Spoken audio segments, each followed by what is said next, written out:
Gusto nga po ni Mama is diyan kami magpasko lahat mag-ano. Ngayong araw ay nakita namin ang pinagkaiba ng Nanay Isin noon sa nakita ng mga mata namin. Ganda ng banding yung dalawa. Ano? Ito yung tinatawag na labada banding. Kahit ako sinasaktan niya, inintindi ko pa din siya. Kung hindi siya, hindi ako magunta. Ha?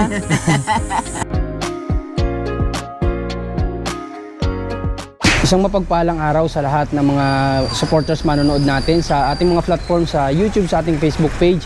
Thank you so much po sa patuloy ninyo na panunood sa aming mga videos. At ngayong araw ay nandito na kami sa simbahan kasi si Kuya Zalde ay nag-interview siya kay Father, ano tama no? Father Edwin. Ayun, kay Father nag-interview siya. So dito na namin siya sinundo para pumunta kami doon kay Nanay Isin. At siyempre kailangan din ni Sir Zalde siguro na kasi wala siya interview kahapon na gusto kong magkaroon din ng interview si Kuya Zalde para may mapanood din sa channel niya yung mga supporters natin bilang tulong na din kay Kuya Zalde. Ano nga ulit ang ano? Zalde hindi. Zander Bautista. Hindi, sa ano? YouTube. Zander the Explorer. So yun, samahan nyo kami, pupunta na tayo doon kina Nanay Isin. Ay, free ka na ba? Free na. Free na. Okay, sige, tara po, punta na tayo doon.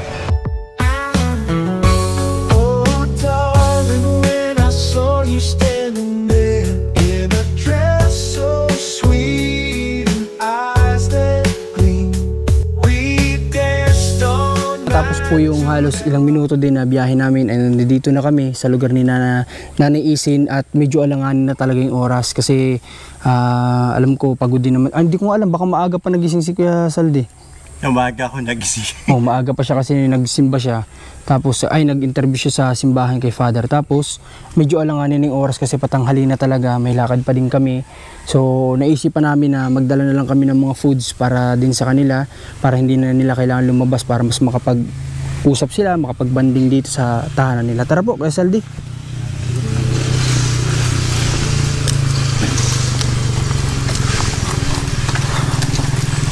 Alam ko na yung sasalubong sa atin dito. Mga aso. Ayun yung sasalubong sa atin dito. Number 1 ano natin yan, supporter, aso. Sana nakapagpahinga sila ng maayos kagabi para kasi lalo na si Nanay Rowena na pagod sa biyahe niya. Kung ayaw naman, kung pumayag sana si Nanay Isin nung nasa hotel na lang si Nanay Rowena, pwede naman. Kaso nga lang, gusto niya rin makapiling yung anak niya kasi lalo na yan, bukas baka alis na sila. Napakaiksing panahon yung pagsasama nila. Pero since andyan naman si Kuya Zalde na pwedeng makontak natin, pwede sila mag video call ganyan. Pwede pag pumunta tayo dito, gusto nila mag-usap, mag video call sila, bigyan natin sila ng oras para makapag-usap. Willing naman kami magpunta-punta dito kung gusto makausap ni Nanay Rowena, magsabi lang siya, pupunta kami dito. Tignan natin, baka sana nandito sila, baka lumabas. Check natin. Wala yata ah. Tao po. Tao po. Parang walang tao ngayon. Baka nasa labas sila. Ay, just tatay. Tay. Magandang umaga po, tay.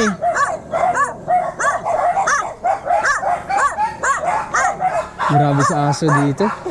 Talagang maraming gwardiya. Hindi dito walang, kung sila Tatay Iman mayroong material na yaman, walang magtatangka dito magpunta siguro. Kasi sa aso pa wala na, booking ka na pupunta, napapasok ka dito. Tay, kamusta po? Asan po sila Nanay Isin? Naglabas yung mag-ina, naglaba. Ay, naglaba saan? Diyan sa may tulay siya, papuntang Mabini. Saan yun? Saan yun banda? Di kalsada, yung may kalsada kaliwa. Sa baba po, yung pagbaba. Pagbaba, kaliwa. Ay, pagbaba dyan, yung may mga nailigong baba. Huwag ka nang magkanan. Yung papuntang Bilya-Bilen. Oh, yun. Yung ano doon, yung may tulay-tulay doon. Oh, nandun sila naglaba. Okay. Sige, pupuntahan namin tayo. Pero bigyan mo na yung pagkain nila para tamang-tama. Pagod sila pag ano.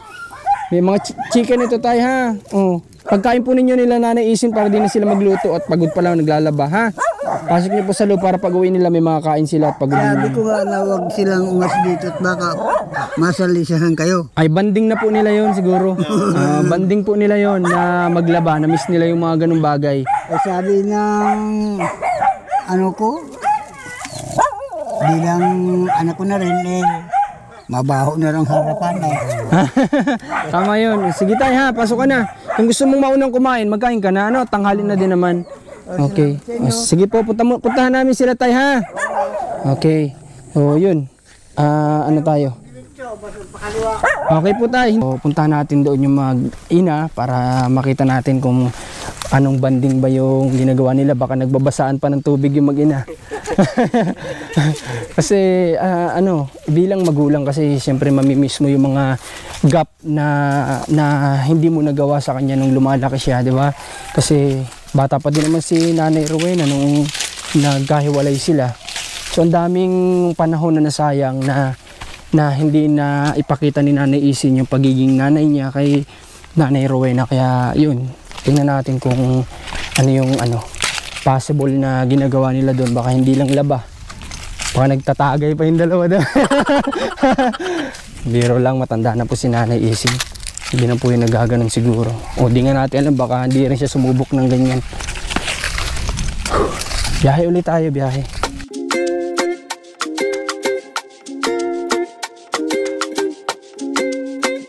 In a yellow submarine, we sail the sea so blue, where dreams always come true. Across the universe, with every whispered word, our hearts begin to lean. Come together right now, love will never cease. In this Andito na po kami sa location kung saan yung sinabi ni tatay na pinaglalabahan daw nitong mag-ina, at nakita nga namin sa kalsada pa lang na andito nga sila at nagbabanding, naliligo na din. Tara, baba tayo sa tubig para makausap natin sila. Mukhang kailangan yata natin magtanggal ng Ha? Sige. Matanggal na tayo. Tanggal tayo ng Si sir, baka hanapan nyo ng pwedeng madaanan para di na siya magtanggal ng sapatos. Okay, sige. Tara. Nanay, may babaan dito? Dito na po, sir. Dito na lang. Bibidyo mo ako paglalaba? Ayan, naglalaba yung mag-ina. Yan. Nagbabanding. Maglangoy na kayong tatlo. Magandang labahan. So, tara. Baba tayo. Magandang labahan. Sunod ka na lang, Rans. Yan. Ganda ng labahan nila dito, oh. Presko. May ganto ba sa inyo, nanay? May ganto sa inyo, Nanay Rowena? May dun. Meron din? Sa ilong na ni Bawan. Bayan ang sir Sander. Ang lamig ng tubig, ano? Ligo na ito nga. Ha? Ligo. Presko? Sige, ligo lang kayo. Lagay kayo microphone sa Ate Rowena. Baka yan sir mabasa. Ay, hindi. Okay lang yan. Malangoy ako. Malalangoy daw si Nanay Isin, oh. May labahan pala dito. Nadadaanan namin ito madalas pag talagang hindi mo sasadyain yung mga lugar-lugar o mga sulok-sulok. Hindi mo malalaman na may mga ganito talaga. Kagaya niyan, may araw-araw kami halos dumadaan dito pero hindi ko alam na may ganito. Oh, si Nanay parang parang kutabing. Nanay Rowena, kamusta naman yung pahinga mo? Ayos po baga? Okay naman? Nagkabanding naman kayo ni mama mo? Ayos. Kasi po, minsan na nagabi na ako hindi. Sabi ko, mama, ako hindi pa tutulog. Good news kasi nakapagpahinga naman doon ng mabuti si Nanay Rowena doon kina Nanay Isin. Pero saan natulog si tatay? Kasiping po namin. Magkakatabi kayo. Buti nagkasya kayo doon. Luwag pa nga po sir. Logo pala. Aba, dapat pala doon na kami natulog para sakto tayo doon. Para tayo sardina siguro. Nagdala kami ng mga pagkain nyo doon ha. Tanghalian ninyo. Nagtanghalian na ba kayo? Hindi pa. Marahil. Nagdala na kami doon ng tanghalian nyo at para sabi ko nga, alanganin na kasi yung oras. May tinanghali na tayo at nilakad pa din kami sa Dait, medyo malayo. Sabi Kasama ko, sir Sander? magdadala na lang kami ng si sir ay baka pwede din siya mamasyal diyan sa bayan ng Kapalonga at doon lang siya mag-stay ulit sa hotel na tinulugan niya kagabi. At Bukas ba sasama ka na sa kanya Saan po? pagbiyahe? Awan po, baka po. Sige, ikaw kung anong desisyon mo, ano? Kung gusto mo na magsabay kay Sir Sander, pwede na. Pwede ka naman magsabay. Nanay at ako'y Siya kasi nanay, may mga kailangan siyang asikasuhin. Bising tao din po si Sir Sander ay. interview bukas ako. Oo, nilaan niya lang yung oras niya talaga para dito. Ano? At nanay, kung gusto mo namang makausap si Nanay Rowena, halimbawa mapapasyal dun si Sir Sander sa kanila, mag-message lang sa akin si Sir kung gusto mag-video call kayo, di pupuntahan ka namin sa bahay ninyo. Ano, pwede kayo mag-usap sa telepono, at kung may oras na gusto ni Nanay Rowena bumisita ulit dito, magsabi ka lang nanay ha. Kung ka may magsabi at willing naman kaming tulungan ka ulit na makarating ulit dito, ano? Basta magsabi ka lang. Sa Pasko ba? Malapit na ang Pasko, anong plano mo? Ay gusto nga po ni Mama, diyan kami magpasko lahat mag-anak. Gusto ninyo? Ay, hindi ko lang po alam dun sa akin. Sabihin mo kayo, doon magpasko diyan kayo sa akin na masko dahil gusto ko sampikan muna tayo. Sige, ganito nanay, kung dyan kayo magpapasko at napakabilis ng araw, hindi natin mamalayan, Pasko na naman. Sasagutin ko yung handa ninyo lahat kung dyan kayo magpapasko at bagong taon. Ha? Kung gusto niyo Pasko lang, kung gusto niyo bagong taon naman dun sa pamilya ng asawa mo, di doon. Ano? Ha? Basta magsabi lang po kayo, ha? Para alam namin. At mahirap naman kapag hindi namin alam yung napupunta kayo dito, ganyan. Basta magsabi lang po kayo. Ha? Okay. Nanay, sabi ni tatay, saan ka ba naglalaba? Kapag naglalaba ka saan? Dito. Dito din? Nadayo ka pa dito? Nilalakad mo lang ito? Kung minsan pa may nagdaan truck, dito sakay ako. Pero mas madalas yung naglalakad kayo dito? Oo. Dahon, sa mundo. Nanay, may tatanong ako sa'yo. Kamusta naman yung pakiramdam na yung anak mo andito nakasama mo? Masaya ako. Nasigla ang buhay ko. Yan. Masaya ako. Nakita ko nga, kanina seng-seng ni nanay. Iba yung ngiti niya kanina kumpara nung mga nakaraang araw na bumibisita tayo dito. Malungkot ako. Hindi ko nakakita nga yung anak ko. Yun yung isa sa nagpapalungkot sa'yo noon. Pero ngayon na nakita mo na, masaya ka na. Okay. Pero mas masaya sana kung makita mo din yung mga apo mo, ano? Kasi nabanggit mo sa akin, gusto mo rin sila makita. Sana mapagbigyan ka ni Nanay Rowena sa Pasko. Sa Pasko sana nini Hindi ko mapadala lang. ko sa'yo ng 1,000 dagdag pamasahe. Grabe si Nanay, nagsagot na agad ng pamasahe. Wala na, hindi na ako mabibigay. Sagot na pala ni Nanay. Sagot na ni Nanay. Agad sa bahay na pala ng pulilyo yung Nanay. May sponsor na kayo agad sa pamasahe, si Nanay Isin. Grabe. Ang init mong brother. Ha? Ang init Ay, galing kami sa initan ay. Maganda pala dito at may ganito si tatay ba hindi mo sinasama dito? Ay, hindi ko sinasama at ang pag-ahon ng Nahirapan. Nahirapan. Sa pababa kaya niya pero pag paahon medyo mahirap na. Yun, ay. Ilang 70 plus ka na ba, di ba? 70 plus na. 70 plus na si nanay. Okay. Huwag kang dadait sa damit ko at bara ako. Okay Hindi lang ako po. nagbisa yun ng bisa. Ayos lang. Anong oras pala kayo nagpunta dito, Nay? Tanghali na rin. Mga alas 8 na yata yun. Mga alas 9. Alas 9 nini 7 lang. Alas 7, nagpunta na kagad kayo dito. So, paano nyo ito bibit-bitin? Ang bigat nito. Tingin namin yan. Hati kayong magdadala. Ayos yan, exercise mo na rin, ano? Ang ganda ng banding yung dalawa. Ano? Labada banding. Ito yung tinatawag na labada banding. After nito, maliligo yata si Nanay Rowena din. Magbasaan na lang kayo. Ano? Tapos na ako, sir. Ha? Tapos na ako maligo. Kanina pa akong naligo. Kanina Nauna pa. Pero nagbihis na nga siya. Nakabihis na. Ibig sabihin kanina ka pa din ba naligo? Ngayon pa lang. Ngayon pala. Dapat sinabayan mo ni anak mo. Doon pa lang banding na kagad yun. Mamaya, lunodin pa ako na dyan sa ilog. Hindi marunong maglangoy yung anak kong yan. Hindi marunong. Hindi marunong maglangoy. Hindi.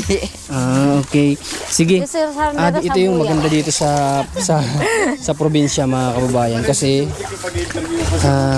may mga gantong nahilo ako. Bahala ka dyan, matanda ka Aga pa yung bumalik. Dapat kinamang bumalik. May interview ko ate. Bakit? Ano pa karamdaman? Kayo. Dalawang gabi kayo mula. Opo nay, bukas sila ng madaling araw aalis. Hindi man po mamaya. So pwede pang makatulog sa mamaya si Nanay Rowena. Bukas pa ng madaling araw sila aalis. Ano? O kaya sulitin mo na yung pagkakataon na kasama mo yung anak mo. Sana hindi ngayong Pasko dito kayo mamasko sa amin. Ha? Yun ang talaga request mo sa kanya. Kayo mag-aana. Kung wala silang trabaho noon nung magpapasko, di punta sila dito. Basta yun lang yung pakiusap ni Nanay Isin, yung makapagpasko sana dito si Nanay Rowena para na sa ganun nga naman ay makasama man lang niya yung kanyang mga apo, yung kanyang mga ano tawag nga nanay dun sa asawa ni Nanay Isin, anong tawag mo dun? Manugang. Manugang, ngayon. Makasama man lang yung kanyang manugang na nakita mo na ba yun? Hindi pa. Kahit noon pa? Hindi pa. Eh ganun. Kaya sabi ko, gusto ko makita siya. Dito sila mamasko. Kaya ang gusto ko. Nini! Dito kayo mamasko, Nini. Hindi ko alam. Hindi ko sure. Sabi mo kayo, doon gusto ko siya makita. Eh paano nanay kung ikaw kaya magpasko sa kanila? Awang ko kung pumayag nga yung isa eh. Kung Pasko lang naman, babalik din naman kayo ng bagong taon kung dito na kayo magbagong taon. Kasi ayaw na nga nung manugang kung paalisin ako doon pag ako nakapunta doon. Ay, ganun. Gusto nila doon kami tumira sa kanila. Hindi ka na makakaalis doon. Yun yung Hindi usap na, ayaw, namin. hindi na ako pababalikin ng manugang ko. Pag ako ang pumunta doon. Ay, ganun. Yan ang gusto ng manugang ko ay doon kami tumira. Ay, ang ibig sabihin naman ng isa, pisan-pisan tayo, dami kong gamit. Sabi ng isa ko, dami naming damit. Sabi ganun. Ay, paano tayo magpipisan-pisan? Pakakapuno pa yung damit namin. Sabi ganun. Tama nga naman. Tsaka si Tatay Ilidoro, ano kasi siya, yung nahihiya siya na si Nanay Rowena daw, nabanggit sa akin kagabi ni Sir Saldi na gusto niyang isama si Nanay Isin doon na tumira. Kaso nga lang si Tatay, napanood niyo naman siguro sa vlog natin na ayaw niya kasi nga babae daw yung kanila doon. Kumbaga si Nanay Rowena yung anak nila. So lalaki, ibig sabihin yung nagtatrabaho sa kanila ay lalaki. So nahihiya sila na madadagdag pa sila sa pagkain doon. Pero wala namang problema. Kung gusto nila nanay bumisita doon, tutulungan natin sila makabisita. Wala namang pong problema yun. Madali lang naman gawa ng paraan yan. Ano nanay? Basta nanay, kung ano yung request mo para sa inyo ni na mag-ina, magsasabi lang kayo ano. At kung kaya namin, dito tutulong kami sa inyo ha. Basta huwag kayo maya magsabi sa amin. At yung sinabi ko nga na kung dito siya magpasko, sasagutin namin ang panghanda ninyo no. Kung anong gusto nyong ihanda, wag lang lechon. Ha? At bukod sa bawal sa amin yun, syempre, hindi lang naman, Catholic sila, kami bawal sa amin. Hindi rin naman namin yung bawal sa amin ibigay sa kanila. So, pwede naman mga lechong manok kung gusto nila. May alternative naman na pagkain para doon. Di ba nanay? Okay, sige po. At ngayong araw, nanay sulitin mo tong araw na to ha. Nakasama mo yung anak mo at dahil bukas uuwi na sila ha. Ha, sulitin mo. Itong banding nyo na ginawa ay maganda ito. Na kayo ay, siyempre habang naglalaban, nagkikwentuhan, nandyan na yun. Hindi yan mawawala. No, nanay? Okay, at sige. Ihatid ko muna ito. Sige, tapos na ba kayo maglaba? Oo, mauwi na nga kami. Uwi na din pala kayo. Sayang, kung naka 4 wheels kami, sinakay na namin kayo. Wala, nakamotor lang tayo, hindi ka kasya. Muna ito, ihatid ko doon sa minsan ko doon na hirap ako. Andito na. Okay, sige. Tara, akit na tayo.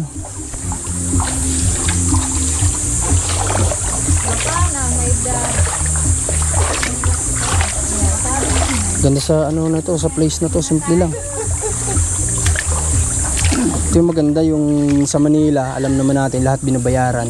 Tubig, unang-una binabayaran sa Manila. Pero pag nasa probinsya ka, punta ka lang sa mga gantong place, sa mga gantong sulok-sulok dito, may mga labahan na, libre lahat. Kumbaga, masipag ka magtanim, mabubuhay ka dito. At sa Manila talaga, lahat, bawat galaw mo, pera ang kailangan. Pero dito sa probinsya, mabubuhay ka din dito. Basta masipag ka magtanim, unang-una. Tapos may diskarte ka din. Tapos lahat naman, nandito naman na. Gulay nga. Magsabi ka lang kung halimbawa wala ka pang hindi pa pwedeng anihin. Sa kapitbahay mo kung talagang close kayo. Mare, pahinga ako ng ganto ganyan, bibigyan ka na, may pang-ulam ka na kaagad. Basta marunong ka lang makisama din dito sa probinsya, ay mabubuhay ka talaga dito. Yun lang naman ang buhay dito sa probinsya, kaya napakasarap manirahan dito. Hindi ko nga alam yung iba bakit nagsusumiksik sila sa Manila na akala nila sasahod sila ng ganito na mas malaki kumpara dito, pero yung cost of living doon mas mahal kumpara dito. So yun lang. At ang isa din sana maganda sa probinsya kung may mga opportunity sa mga, kung may magtayo ng mga pabrika ganyan, wala kasi nun sa ganito, kaya ayun sana dagdag income din sa mga tao yun dito sa probinsya. Okay? At salamat dahil nakausap natin si Nanay Isin tsaka si Nanay Rowena, at sabi ko nga bukas pa sasakay natin sila sa komportable sila na sasakyan sa air condition, para kasi gusto nila sana doon lang sa ano lang, ordinary lang, pero syempre lilugar ko yung sarili ko sa kanila na baka yung pagod sa layo ng biyahe ay mas mapapagod ka kapag nasa ordinary ka, kasi yung init sa loob kumpara kapag nasa air condition ka kahit paano marirelax ka. Doon natin sila isasakay bukas, pupunta pa sila ng Bagong Silang para makasakay sila sa ganong bus. Okay, tas diretso na daw sila ng Lucena bus terminal, tapos punta na ng port, then ang diretso na nun ay sa bahay nila. Okay, so sana mapagbigyan ni Nanay Rowena si Nanay Isin sa kahilingan niya na makapagpasko dito sa Kapalongga, at willing tayong tulungan sila para sa kanila kung anong gusto nilang gawin sa araw ng Pasko, para nang sa ganun ay masulit yung taon na hindi sila nagkasama. Okay, tara, kita tayo. Sakali ba Nanay Rowena na mapasyal kami sa inyo? Kami ba yung welcome doon? Oo naman.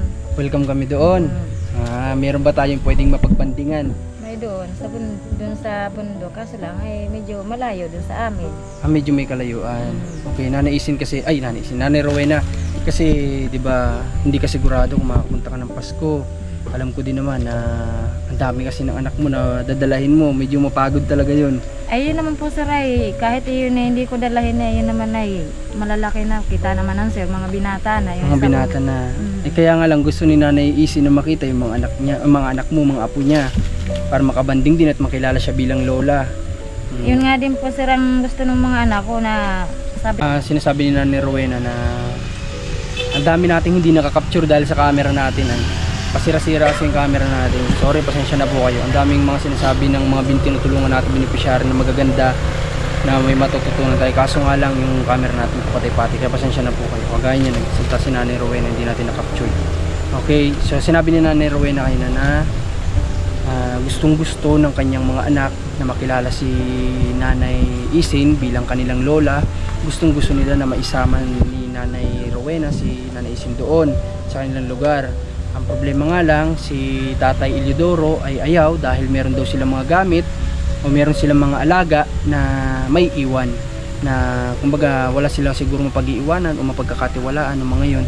Kasi sa simpleng tao kagaya nila Nanay Isin, nila Tatay Eliodoro, yung pong kagaya ng manok, aso, yan po ay hindi man material na bagay, pero para sa kanila yan ay ginto o kayamanan nila yan sa loob ng kanilang tahanan.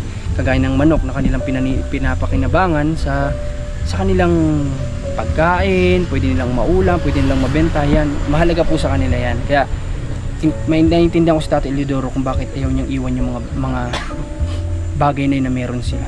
Okay, si Nanay Rowena naman, naiintindihan mo naman yun, naunawaan mo naman si tatay. Ay mamaya po sir, baka po naman ay siya ay pumayag din, at sabi sa akin ay pagdedesisyon nga daw po nila mag-asa. Pag-uusapan pa nila. Sige, malay mo makausap mo sila, pumayag, baka malay mo naman maisama mo doon, ano? Pero kung hindi, ganito Nanay Rowena, kung hindi man, kung sa Pasko gusto mo, pwede naman namin silang, total sa mo, welcome naman kami sa inyo. Kung pwede rin kami bumisita sa inyo, sasamahan namin sila, ano? Para nang sa ganon, yung kinakatakot niya na baka hindi daw siya payagan na ng nanay ng asawa mo na bumalik dito, unang asawa mo, kami yung bahala makipag-usap, ano? Para maging panatag sila Nanay Isin na makakabalik sila dito, ha? Ganun na lang gagawin natin. Sige Nanay Rowena, salamat at pinuntahan mo yung mama mo dito. Napakatagal na panahon yung dinagkita, pero ito, hindi ka naman nawalan ka ba ng pag-asa no, na makikita mo pa si Nanay Isin na buhay? Opo. Ay ganun? Gawa po yung mga kapatid niya ay napabalita ko ay patay na daw. Kaya yung mga lola kong nanay niya, patay na din. Kaya wala na akong pag-asa na siya ay makita ko pa. Ano, wala na pala ng pag-asa si Nanay Rowena na makita pa yung magulang niya. Pero sa awa ng Panginoon, kita naman natin, yung pronto andito sila magkasama. Nanay Rowena, may isa pa akong tanong sa iyo. Pasensya na kung medyo matanong ako Hindi kasi kita nakausap kagabi. Okay, Nanay Rowena, gaano katagal mong hinanap si Nanay Isin nung panahon na nagkahiwalay kayo? Siguro po sir ay nung hinahanap ko siya ay nasa ano pa lang ako na yan, 14. Nagsimula ka na maghanap nun?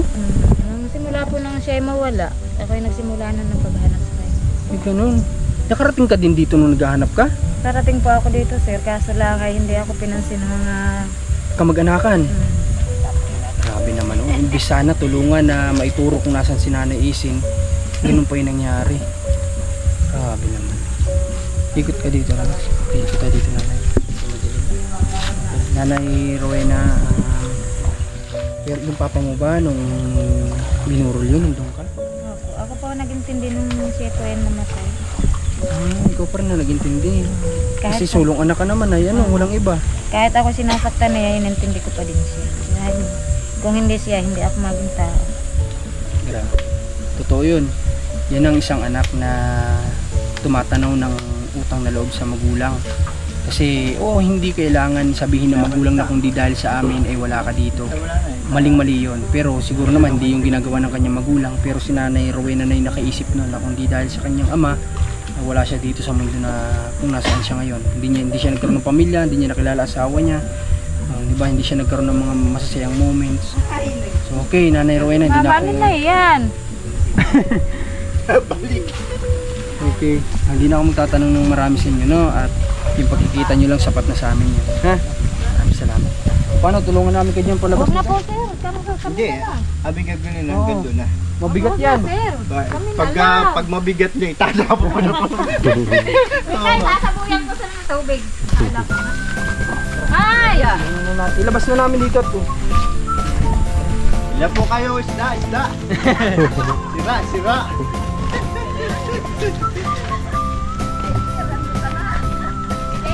Kasi si Nanay Isin ngayon, ramdam ko. Kasi hindi yan nakakatawa noon. Puro iyak siya, nakikita niya naman. Pero ngayon, nakakatawa na siya, di ba? So thanks kay God. Dahil mission tayo dito, accomplish.